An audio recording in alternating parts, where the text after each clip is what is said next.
The appropriate approach to sexuality education has been cited as one of the most important aspects of ensuring that young people are able to make the best choices in regards to their reproductive health. According to Janet Museveni, the Minister of Education, though schools are important to ensuring that young people receive the right kind of education on matters relating to sexuality, the family remains at the core of any holistic approach to sexuality education. I am so grateful to God that as a country, we have come out strongly united against any attempt to bully and intimidate us into submitting to cultural values which undermine our own. The Minister of Education, who made the statements while launching the National Sexuality Education Framework on Friday, acknowledged that young people are growing up at a time when social media, television and other forms of technology pose a challenge of choosing between the numerous competing messages on sexuality. The world media is driven by particular interests and agenda, dominated by the permissive liberal forces of the modern world. Our inexperienced and impressionable youth are most vulnerable to these moral attacks. According to the 2016 Uganda Demographic Health Survey, 25% of teenage girls are either pregnant or have already had their first child.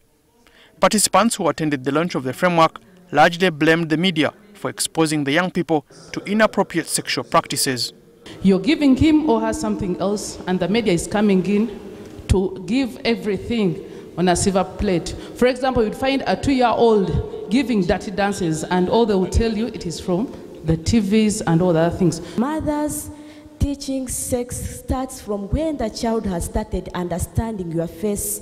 When the child is breastfeeding, sex education starts. Because we want to see that the issue of sexuality is tackled at all levels, and more especially the church, because you know the church has the moral obligation to make sure that the nation looks at their sexuality in a positive way, like our children. The director of the Organization of African First Ladies, Bit Bisangwa, says the framework has been made as inclusive as possible, and it even caters for children as young as 3 years old.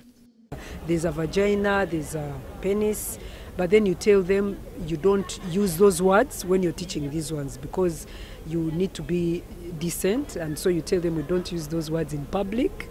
So that's why we use pet words like choo-choo, you know, I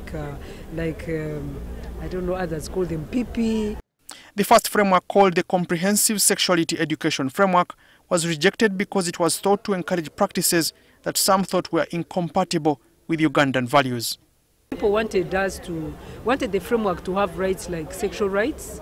Like everybody has a right to sex, you can have it anytime you want, just do it safely.